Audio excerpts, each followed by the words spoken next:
എന്ന് പറഞ്ഞാൽ ആരെന്നറിയുമോ? എന്റെ പ്രിയപ്പെട്ടവരെ, യഥാർത്ഥ ഒരു മുസ്ലിം എന്ന് പറഞ്ഞാൽ അവന്റെ സ്വഭാവം എങ്ങനെയാകണമെന്നറിയുമോ? മഹാനായ ആദരവായ പ്രവാചകൻ നബി മുഹമ്മദ് മുസ്തഫ സല്ലല്ലാഹു അലൈഹി വസല്ലമ തങ്ങൾ അവിടെ ഒരു ഉദാഹരണം പറയുകയാണ്. ഒരു മുസ്ലിം എന്ന് പറഞ്ഞാൽ ആരെ പോലെയാകണമെന്നറിയുമോ? ഞാനും നിങ്ങളും യാത്ര ചെയ്യാൻ ആഗ്രഹിക്കുന്നവരാണ്. 2 ദിവസം ലീവ് കിട്ടിയാൽ കുടുംബസമേതം എവിടെയെങ്കിലും കറങ്ങാൻ പോകുന്നവരാണ്. ലീവുണ്ടായി കഴിഞ്ഞാൽ ഭാര്യയും ഭർത്താവും മക്കളും ഒരുമിച്ച് കൂടുകയാണ്. അവര് മുസാവറ നടത്തുകയാണ്. പടച്ചവനെ കറങ്ങാൻ പോകാനുള്ള സ്ഥലങ്ങൾ പരസ്പരം മുസാവറ ചെയ്യുകയാ. അപ്പോഴാണ് ഒരാള് പറഞ്ഞ് മൈസൂർ പോകാ, ഒരാള് പറഞ്ഞ് ബാംഗ്ലൂർ പോകാ, ഒരാള് പറഞ്ഞ് മൂന്നാർ പോകാ, ഒരാള് പറഞ്ഞ് ഊട്ടിയും കൊടൈക്കനാലിലും പോകാ. അങ്ങനെ ചർച്ച ചെയ്തുകൊണ്ടിരിക്കുമ്പോ അതാ പറയുന്നു മൈസൂർ പോയതാണ്, അതുകൊണ്ട് വേറെ എവിടെയെങ്കിലും പോകാം. ഊട്ടിയും കൊടൈക്കനാലും കണ്ടതാണ്, അതുകൊണ്ട് പോകാത്ത ഒരു സ്ഥലത്ത് പോകാം. പടച്ചവനെ, ഒരു പ്രാവശ്യം കണ്ടുപോയ സ്ഥലമുണ്ടല്ലോ, അവിടെ പോകാതെ മറ്റൊരു സ്ഥലത്തേക്ക് പോകാൻ ആഗ്രഹിക്കുന്നവരാ. എന്നാൽ എന്റെ പ്രിയപ്പെട്ട മുസ്ലിമേ, ഈ ഭൂമിയുടെ മധ്യഭാഗത്ത് അല്ലാഹുവിന്റെ അർശിന്റെ നേരെ താഴ്ഭാഗത്ത് സ്ഥിതി ചെയ്യുന്ന പരിശുദ്ധമായ കഅബാലയമുണ്ടല്ലോ.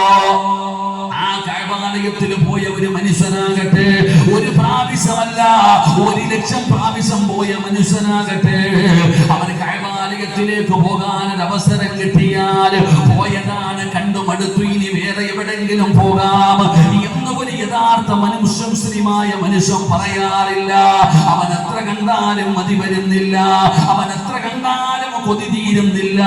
കഅബാലയം കാണാൻ പിന്നെയും പിന്നെയും ആഗ്രഹമാണ്. അത് കഅബാലയത്തിന്റെ പ്രത്യേകതയാണ്.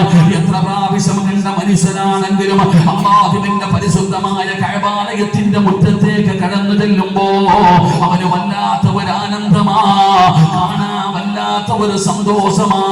പടച്ചവനെ, ആ കഅബാലയത്തിന്റെ മുറ്റത്തൊന്ന് ചെല്ലുമ്പോൾ കഅബയുടെ കില്ലയൊന്ന് പിടിക്കാൻ, മഖാം ഇബ്രാഹിം ഒന്ന് തൊടാൻ, ഇസ്മായിലിനകത്തൊന്ന് കേറാൻ, എന്ത് ത്യാഗം സഹിച്ചുകൊണ്ട് ഹജറുൽ അസ്വദ് ഒന്ന് തൊടുവാനോ ചുംബിക്കുവാനോ വല്ലാതെ പരിശ്രമിക്കുകയാണ്. എന്തൊരാർത്തിയെന്നറിയുമോ, എന്തൊരാഗ്രഹമെന്നറിയുമോ? പടച്ചവനെ, എത്ര കണ്ടാലും കൊതി തീരാതെ കഅബയുടെ മുമ്പിൽ ഇങ്ങനെ നോക്കിയിരിക്കുകയാണ്. ഒന്നും കാണാനില്ലടോ. ആ കറുത്ത കില്ല കൊണ്ട് പൊതിഞ്ഞിരിക്കുന്ന പരിശുദ്ധമായ കഅബാലയം, അതിലേക്ക് നോക്കിയിരിക്കുമ്പോ എന്തൊരാനന്ദമെന്നറിയുമോ, എന്തൊരു സുഗന്ധമാണെന്നറിയുമോ?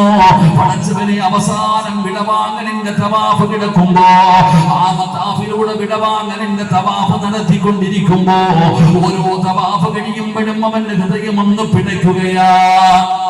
അവസാനം 7ാമത്തെ തവാഫ് കഴിഞ്ഞു, കഅബയുടെ മുമ്പിൽ നിന്ന് ഇങ്ങനെ പിരിയുകയാണ്. അസ്സലാമു അലൈക യാ കഅബത്തുല്ലാഹ്, കഅബയോട് സലാം പറഞ്ഞു പിരിയുകയാണ്. അങ്ങനെ കഅബയുടെ മുമ്പിൽ നിന്ന് തിരിച്ചു മടങ്ങി പോകുമ്പോ വീണ്ടും വീണ്ടും ഇങ്ങനെ തിരിഞ്ഞു നോക്കുകയാണ്. എന്നിട്ട് ആ മനുഷ്യൻ അല്ലാഹുവോട് പറയുന്നത് എന്തെന്നറിയുമോ? അല്ലാഹുവേ,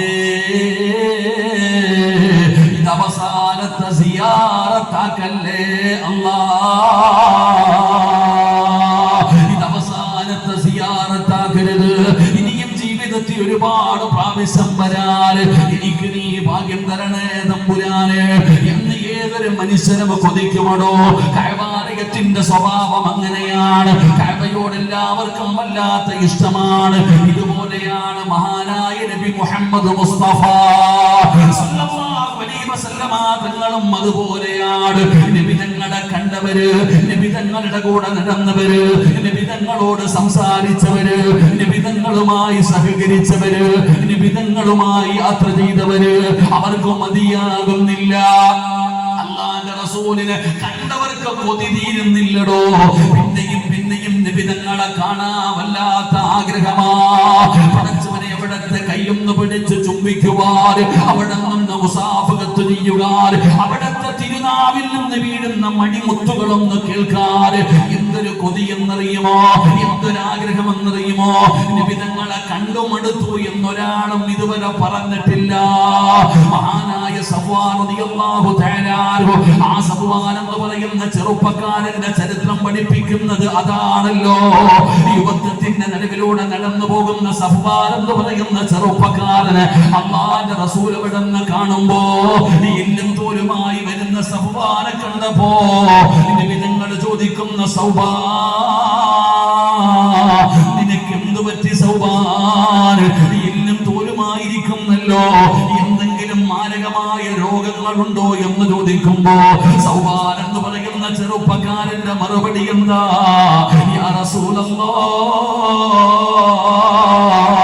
അല്ലാഹുവിന്റെ നബിയേ, എനിക്ക് രോഗമൊന്നുമില്ല നബിയേ, എനിക്ക് രോഗമൊന്നുമില്ല നബിയേ. നീ എന്തേ ഇങ്ങനെയായത്? ഭക്ഷണം കഴിക്കാൻ പറ്റുന്നില്ല നബിയേ, ഉറങ്ങാൻ പറ്റുന്നില്ല നബിയേ, വല്ലാത്ത ടെൻഷനാണ് നബിയേ. അല്ലാഹുവിന്റെ റസൂൽ ചോദിക്കുന്നത് എന്തുകൊണ്ടാണ് ഭക്ഷണം കഴിക്കാൻ കഴിയാത്തത്? എന്തുകൊണ്ടാണ് ഉറങ്ങാൻ കഴിയാത്തത്? യാ റസൂലല്ലാഹ്, അങ്ങയുടെ മുമ്പിൽ വന്നിരിക്കുമ്പോൾ എനിക്ക് വല്ലാത്ത സന്തോഷമാ. അങ്ങയെ കണ്ടുകൊണ്ടിരിക്കുമ്പോ എനിക്ക് വല്ലാത്ത സന്തോഷമാണ്, എനിക്കൊരു ടെൻഷനുമില്ല നബിയേ, വല്ലാത്ത സമാധാനമാണ് നബിയേ. അങ്ങയെ കാണാതെ വന്നു കഴിഞ്ഞാൽ എനിക്ക് വല്ലാത്ത ടെൻഷനാണ് നബിയേ. അല്ലാഹുവിന്റെ പ്രവാചകന്റെ സ്വഭാവം അങ്ങനെയാണോ? കണ്ടാ പിന്നെയും പിന്നെയും കാണാൻ കൊതിക്കുകയാ, പോകാൻ കൊതിക്കുകയാ, സംസാരിക്കാൻ കൊതിക്കുകയാ, യാത്ര ചെയ്യാൻ കൊതിക്കുകയാ, ചാരത്തുതെല്ലാം കൊതിക്കുകയാ. അത് മുത്തുനബിയുടെ സ്വഭാവമാണ്. ഈ സ്വഭാവമാണ് ഒരു യഥാർത്ഥ സത്യവിശ്വാസിയായ മനുഷ്യന് വേണ്ടത്. ഒരു മുഅ്മിൻ എന്ന് പറഞ്ഞാൽ അതുപോലെയാകണം, ഒരു മുസ്ലിം എന്ന് പറഞ്ഞാൽ അതുപോലെയാകണം.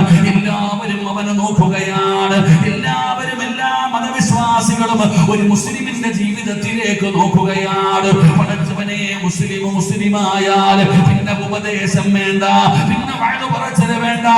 അല്ലാഹുവിന്റെ ദീനിലേക്ക് ജനങ്ങളെ കടന്നു വരികയാ. മുസ്ലിമീങ്ങളുടെ ജീവിതം കണ്ടിട്ട് മറ്റുള്ളവർ അല്ലാഹുവിന്റെ ദീനിലേക്ക് കടന്നു വരികയാണ്. വല്ലാത്ത ഒരു ജീവിതമാണ്. എന്റെ പ്രിയപ്പെട്ടവരെ, ഇത് മനസ്സിലാകണമെങ്കിൽ എന്റെ പ്രിയപ്പെട്ട സഹോദര അബൂ ഹുറൈറ റളിയല്ലാഹു തആല അൻഹു നിവേദനം ചെയ്യുന്ന ഹദീസിൽ കാണാം, പടച്ചവനെ, യമനിലെ രാജാവാണ് സുമാമ. സുമാമ എന്ന് പറയുന്ന ഭരണാധികാരി ഉണ്ടല്ലോ, അവൻ ഇസ്ലാമിനോട് വല്ലാത്ത വെറുപ്പാണ്, നിബിധങ്ങളോട് വല്ലാത്ത വെറുപ്പാ. അല്ലാഹുവിന്റെ പ്രവാചകനും